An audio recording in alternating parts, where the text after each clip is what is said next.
പ്രധാനപ്പെട്ട ഒരു വാർത്തയുടെ മറ്റൊരു ഫോക്കസ് എന്ന് പറയുന്നത് ഈ കേരള സർവകലാശാലയിൽ പോര് തുടരുന്നു എന്നതാണ്.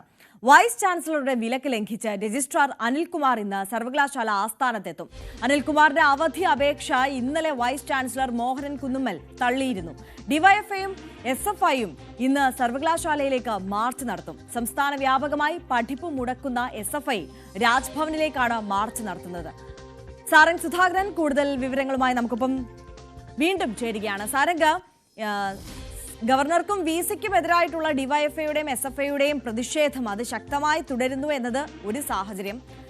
എസ്എഫ്ഐ സംസ്ഥാന വ്യാപകമായി ഇന്ന് പഠിപ്പ് മുടക്കിന് ആഹ്വാനം ചെയ്തിട്ടുണ്ട്. വലിയ പ്രതിഷേധത്തിലേക്ക് കടക്കുന്നു.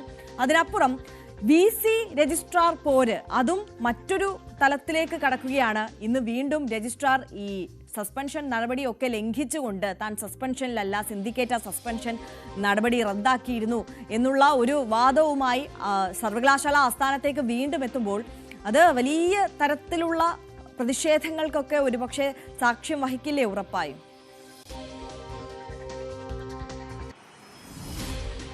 തീർച്ചയായും.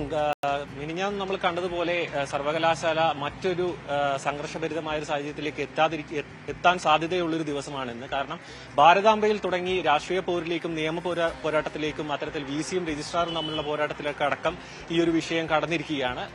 ഇത് പലതരത്തിലാണ് ഈ ഒരു കേരളത്തിൽ നമ്മളത് സാക്ഷിയാണ്. കാരണം ഗവർണർ സർക്കാർ പോരാട്ടമുണ്ട്, അതേപോലെ തന്നെ വിദ്യാർത്ഥി സംഘടനകളും ഈ ഒരു യൂണിവേഴ്സിറ്റിയുടെ പല തീരുമാനങ്ങൾ തമ്മിലുള്ള പ്രശ്നങ്ങൾ മിനിഞ്ഞാന്ന് തന്നെ എസ്എഫ്ഐ ചൂണ്ടിക്കാട്ടിയിരുന്നു. അതിനൊപ്പം തന്നെ വിസിയും രജിസ്ട്രാറും തമ്മിലുള്ള വിഷയം, അതായത് രജിസ്ട്രാറെ സസ്പെൻഡ് ചെയ്ത ഒരു നടപടിയെ ചോദ്യം ചെയ്തുകൊണ്ട് സിൻഡിക്കേറ്റ് യോഗം ചേരുകയും ആ ഒരു നടപടി റദ്ദാക്കുകയും ചെയ്തിരുന്നു.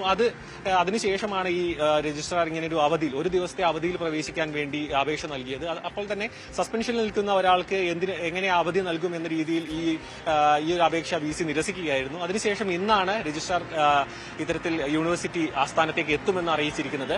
അപ്പോൾ തന്നെ വിസി കൃത്യമായി അറിയിച്ചിട്ടുണ്ട്, ഈ ഒരു സസ്പെൻഷനിൽ ഇരിക്കുന്ന ഒരു ഉദ്യോഗസ്ഥൻ യൂണിവേഴ്സിറ്റി ആസ്ഥാനത്തേക്ക് എത്തുകയാണെന്നുണ്ടെങ്കിൽ കൂടുതൽ കർശനമായ നിയമ നടപടികൾ സ്വീകരിക്കേണ്ടി വരും എന്നൊരു സൂചന ഇതിനൊപ്പം തന്നെ വിസി മുന്നോട്ട് വെക്കുന്നുണ്ട്. അതായത് ഇതൊരു രാഷ്ട്രീയ പോരാട്ടത്തിനൊപ്പം തന്നെ നിയമ പോരാട്ടവും അതേപോലെ തന്നെ ഉദ്യോഗസ്ഥ തലത്തിലുള്ള ഒരു കനത്ത പോരാട്ടത്തിലേക്ക് കാര്യങ്ങൾ എത്തി നിൽക്കുകയാണ്.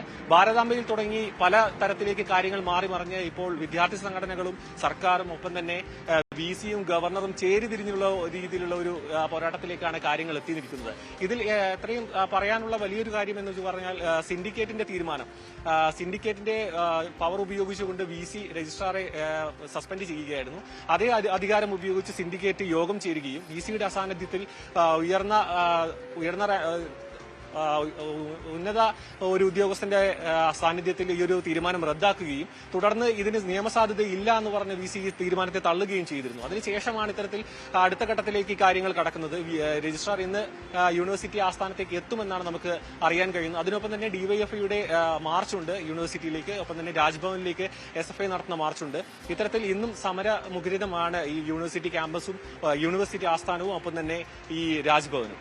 തീർച്ചയായും സാരംഗ് സൂചിപ്പിച്ചതുപോലെ തന്നെ ഇന്നും സമര മുഖരിതമായിരിക്കും യൂണിവേഴ്സിറ്റി ക്യാമ്പസും അതോടൊപ്പം തന്നെ രാജ്ഭവന്റെ കവാടവും ഒക്കെ എന്നുള്ളതാണ് സാഹചര്യം. എന്തായാലും ഇന്ന് സംസ്ഥാന വ്യാപകമായി പഠിപ്പ് മുടക്കിനു കൂടി ആഹ്വാനം ചെയ്തിട്ടുണ്ട് എസ്എഫ്ഐ എന്നതാണ് സാഹചര്യം.